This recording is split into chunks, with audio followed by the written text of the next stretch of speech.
Well, good morning, everybody. I'm going to start you off today by looking back at the last 3 days of total accumulated precipitation through 6 a.m. this morning. This captures a couple of the recent events. For example, the Monday severe weather outbreak that happened up the East Coast, the heavy rains that came out of parts of Kansas and striped through parts of Oklahoma, getting to Arkansas, delivering some rain into these areas that have been exceptionally dry. We did see storms yesterday coming through parts of Texas. Remember, parts of Texas had not seen much moisture at all in the last 30, in some places over 60 days. We saw where these short waves have begun here in parts of the Pacific Northwest, delivering scattered showers and thunderstorms, and then some rain through parts of the Midwest. But the storms that I've really kept a close eye on are the ones that came out of Colorado last night. These right in through here were producing quite a bit of both wind, hail, and tornado damage. And the reason we're going to watch these carefully is because the upper level shortwave that created them is going to be moving toward parts of the MidSouth later today. It's already here this morning. And as it moves into this area, we're going to be watching out for the risk of strong straight line wind damage, more hail damage, and the risk of tornadoes right in through this area. So we'll come back to that in a second. I wanted to show you the latest update, though, from the severe weather reports on Monday's event. And we're now up to 1,311 unfiltered reports. So remember, the record that we have is on April 11th, 2011. Or let me phrase it, maybe it's April 4th. I don't know. It was in April of 2011, and that particular day had over 1,400 reports. Now remember, when you look at these, if you ever go to this website, you have the option of looking at the unfiltered reports and the filtered reports, and these are the ones that are going to officially go into the database. What happens is sometimes there are some duplicate reports here that they go through and they kind of comb out, and you get this number. But if you look at the filtered reports right now, we're at 727. And the point behind this is this now goes into second place, possibly into first place this year for the most active days. So I just wanted to keep you up to date on that statistic. Now, if we come back to some radar data, from the last 12 hours, you can see the powerful storms that rolled through parts of the southeast, kicking off the severe weather here. Watch this as this resets again. You'll see those storms. A lot of wind damage out of these storms last night. Isolated storms in the central Corn Belt, storms moving through parts of New England. Isolated storms, here in parts of the upper Midwest.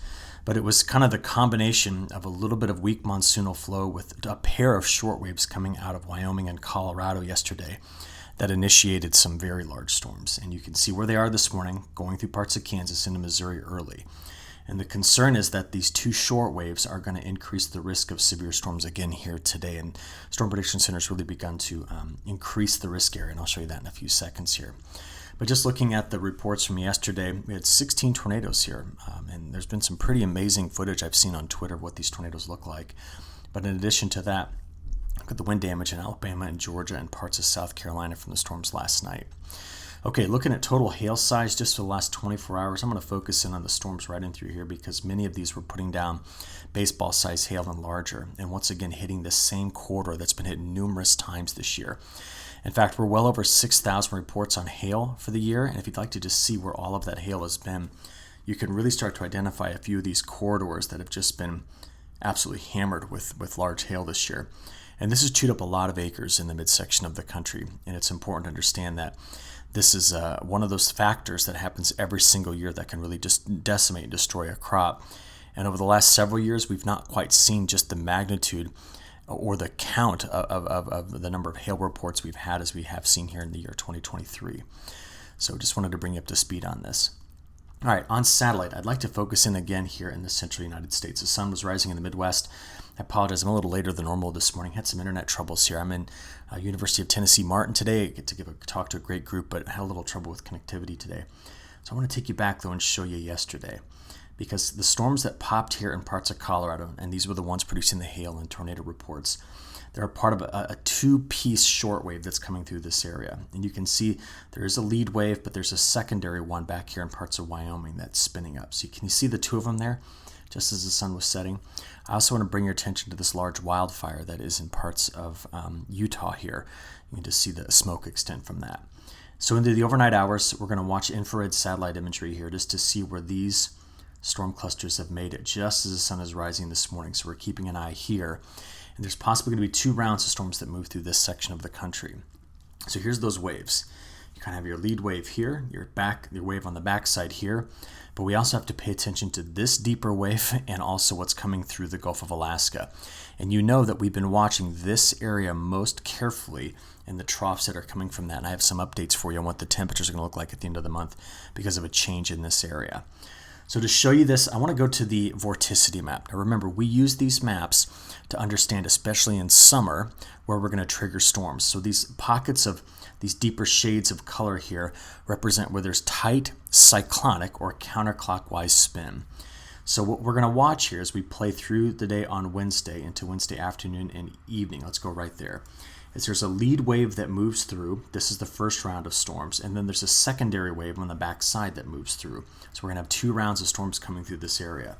We're then going to keep an eye on this deeper upper level shortwave that's coming out of parts of British Columbia, because as that one dives in this weekend, you see how it builds up into a deeper low by Friday and then spins up here over the Great Lakes by Saturday into Sunday.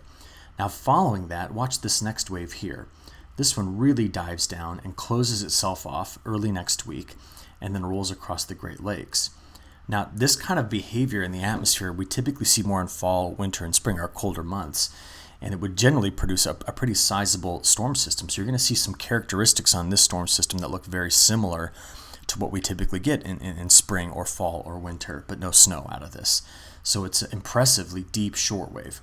Now, what is important about this is this might be the last kind of deep push for these troughs that sit in this area, because we're getting some changes in the flow of the atmosphere in the Arctic that are going to influence Alaska, and that's always going to influence the rest of the pattern around the rest of the country. So sit tight, I want to get to that in a second. As it stands, this is the newest update this morning. Let's actually see if we got a refresh on this. There we go. From the Storm Prediction Center, they've increased the area of enhanced risk today. So parts of Missouri, Arkansas, Tennessee, getting into Kentucky and southern Illinois, and a larger area around it of a slight risk. Going into tomorrow, we're going to watch that move over to the Carolinas, and I'll show you this on radar or simulated radar in a few seconds. Then going beyond that, so this will get into the 11th, we're going to watch the next wave come down, increasing the risk here in the Midwest for strong to severe storms. This would be on Friday. It appears on Saturday the ingredients aren't quite timed up as well, so Saturday may not have a large area of risk. But then as we get into Sunday and then into Monday, the next system starts to roll through. That's that deeper low I showed you. And then therefore parts of Iowa, Missouri, Illinois, Nebraska, maybe clipping parts of South Dakota. This will be the region we're going to have to watch for that following system. That's early next week. Okay, so multiple days of potentially very heavy rain, severe storms coming up. Let's start to kind of slide through it with some of our high-res models. First one is the high-res NAM. The high-res NAM is a bit off on the timing, okay? So I'm recording this about a little after 6 a.m., and these storms were already in this area. So the model is not going to have the timing right. What I'm looking for here is just some of the overall behaviors of the way these 2 waves are going to work together. So moving across Missouri midday today, getting into southern Illinois, over the Ohio River, down to the Tennessee River, down here, crossing the Mississippi. We're going to have to watch this later on this afternoon as kind of our first punch for some severe storms into this area. But remember, we have the secondary wave on the backside, and so that one's going to come through later in the day. And you can now see that tonight, getting into the overnight hours, we could be watching out for multiple nocturnal mesoscale convective systems or squall lines. So I want to be aware of that. North of it, we could get some pretty heavy rain moving through parts of Missouri into Illinois, Indiana, and Ohio, as you see here. And this is not to ignore other features on this map. That's just the area that I think is going to see the most severe weather. Notice the front that's coming through here with our second system. And if we just watch that one carefully going across Montana, through parts of Saskatchewan into Manitoba, this is an extremely dry area. So to see this rain is critical. And while that occurs, we're going to watch the next day, watch right over here, this beginning into the day on Thursday for the severe weather to move through the mid-Atlantic and the Carolinas again. Now we'll watch how much rainfall gets into parts of Virginia and North Carolina because, as we talked about yesterday, the trajectory of a lot of these storm systems have used the Appalachian Mountains to kind of ruin some of the rainfall in Virginia and in North Carolina. So we'll see if these storms do climb over and deliver some rain to some places that have missed out on this. But playing out through Thursday night, getting into Friday morning, we'll watch that wave again kind of move through the Great Lakes states and initiate storms later in the day on Friday through here. So total accumulated precipitation from the latest data I've got from the WPC is shown here. And again, some of the places where we've seen some improvement in the rainfall have been in parts of the Canadian Prairie and the upper Midwest. This area is still expected to be the wettest corridor. You see the effect I just mentioned there in parts of North Carolina and Virginia, but we'll watch to see how these storms come through tomorrow. Again, remembering that they could produce some severe weather. Texas continues to remain dry, although there's some isolated storms coming out of the southwest that are going to curl around, possibly doing like they did last night, clipping parts of northern Texas. But we will watch a larger ridge build into the west once we get past the next several days. But again, we've always questioned how long these ridges are going to last, and I'll show you the latest update to that in just a few moments. But I'd like to put this into the context of the last 2 weeks. All right, so just get a snapshot of this in your mind, and then go have a look at the last 2 weeks' total accumulated precipitation. So some of these storms this morning are hitting this drier region of Kansas. Again, let's just go back and have a quick look at it. The storms here moving right over the top of that really dry spot in Kansas. So this was desperately needed rainfall.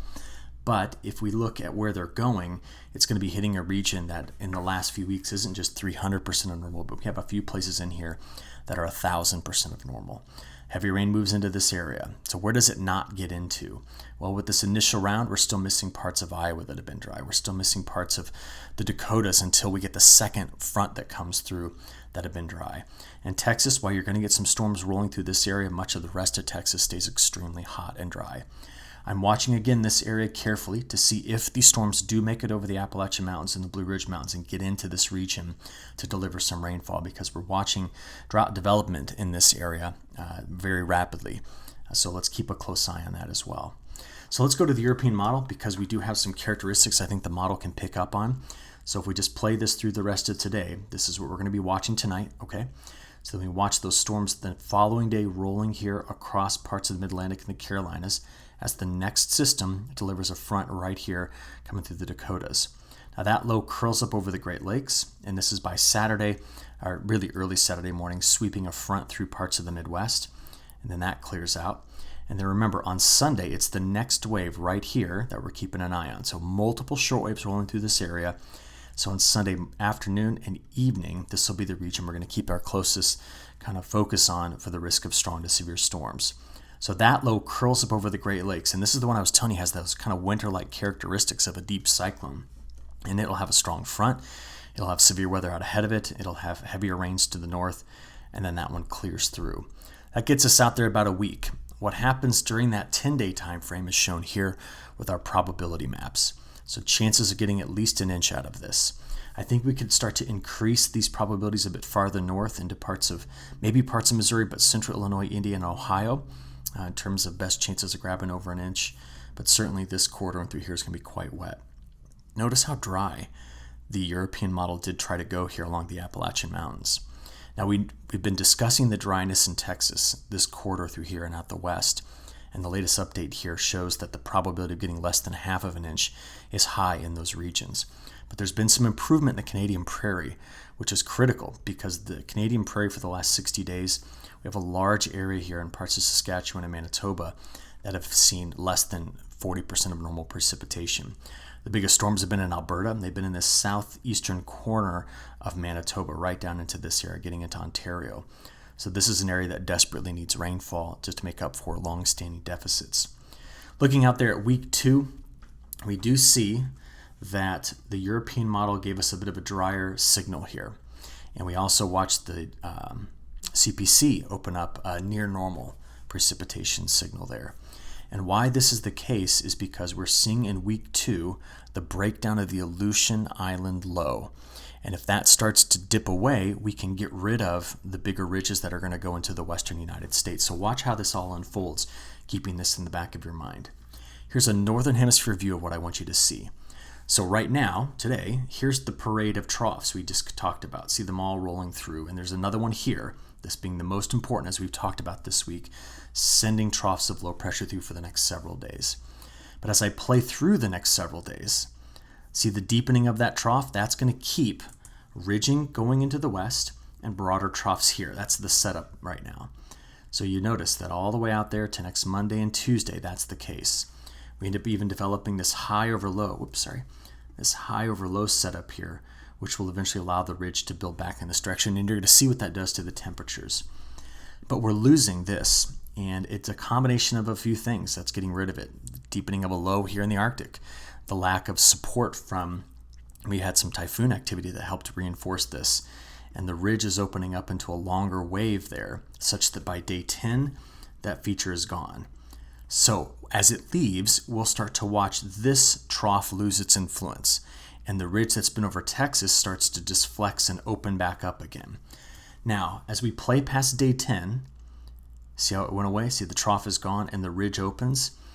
We're going to have to watch the model trends carefully to see if this does in fact happen, that we end up developing a trough west and a more expansive ridge here in the central United States, because that'll bring in heat. That'll send the ridge riders farther to the north. They'll come into the Canadian Prairie, hit the upper Midwest, get into New England. But if that shift does happen, then it'll be an important pattern change for the end of this month, okay? Because we're all the way out here at August 21 at this point. Now, that means that the Climate Prediction Center might have to alter its longer range forecast given some of this new information we've seen here. And I'm going to show you the old one in a few moments. But I want to make sure we understand something here. For several times this summer, as the models have tried to open up a ridge, it's only successfully happened one time, and that was at the end of July.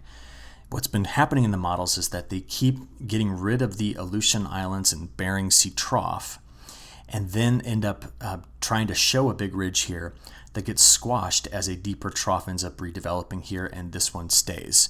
So that's been a model trend I think that's worth watching. We'll see if it happens again here, but I just wanted to give you the latest out there at about 10 or 11 days just to see what was going on. So what we're going to pay attention to is this. This is called the Pacific North American pattern. When it is negative, there's a trough, usually in the Gulf of Alaska or the West Coast. When it's positive, that's a big western U.S. ridge. So what we see is a ridge building in through this weekend, and then this will be the thing to watch. If that does in fact happen, that is a stronger signal from all of the ensemble members that we will dip a trough across the west. That lets the ridge that's in Texas open and bring heat farther to the north. And I'm going to show you what that does to the temperatures next. So remember, that's all next week. That's not this week. That's week 2, 7 days from now. So what we've got today is high temperatures look like this, going into Thursday and Friday. So some heat starts to open up here, a little bit above average. We go back into the 90s in the midsection of the country, but Texas and along the Gulf Coast just stays scorching hot.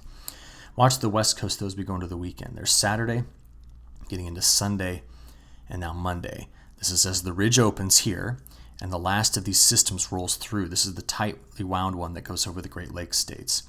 So this is getting into Tuesday of next week. Now this right here, okay, just to be clear, is this piece. And what I want you to see is after that, watch the ridge build in the west. So there it is. We're going to take you out to day 10 right here. Now I want you to watch the fading of this and the expansion of some warmer conditions here. Ready?